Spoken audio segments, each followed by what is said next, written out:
Selamat pagi abang kakak. Pagi. Kita lanjutkan materi kita membahas tentang sadar budaya risiko yang dilaksanakan bulan Mei 2026 yang bertema manajemen risiko perkebunan. Next, Mbak D. Apa dan bagaimana risiko? Risiko merupakan ketidakpastian di mana saat ditemui di kehidupan sehari-hari termasuk pengelolaan industri dan perkebunan. Setiap usaha manusia selalu berhadapan dengan risiko. Nilai strategis risiko produksi. Pakar ekonomi produksi mengartikan risiko sebagai suatu ketidakpastian yang pastiannya bisa dikuantitasikan.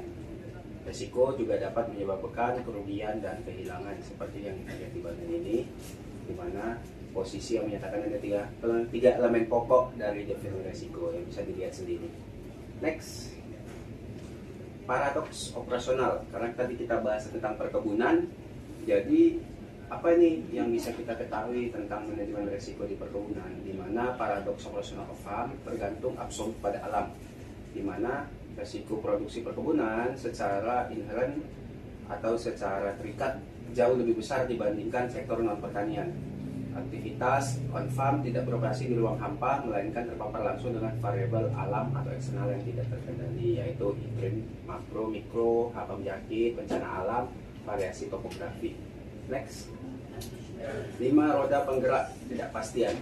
Risiko produksi muncul secara sistematik dari hubungan teknis antara target output dan ekonomi sistem yang kompleks. Dapat terlihat, inilah roda-roda penggerak adanya ketidakpastian produksi di perkebunan sawit.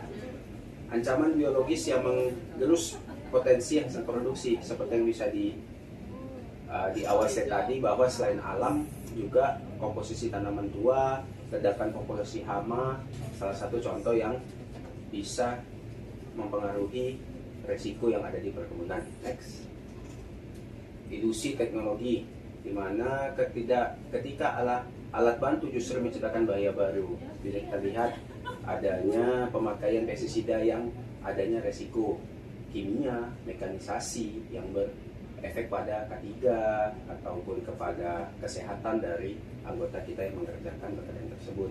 Next, kesenjangan strategis dalam perencanaan tahunan perusahaan. Nah, fakta di lapangan menunjukkan bahwa kesadaran akan manajemen risiko belum merata di antara risk owner di lapangan.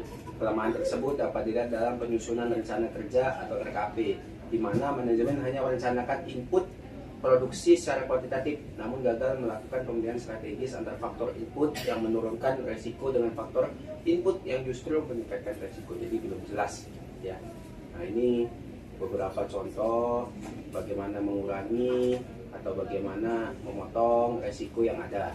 Next, input agronomi dan kondisi tanaman, ya, seperti yang disampaikan lagi di slide sebelumnya, bahwa memang operasional sendiri memiliki resiko masing-masing, bisa dilihat di tabel.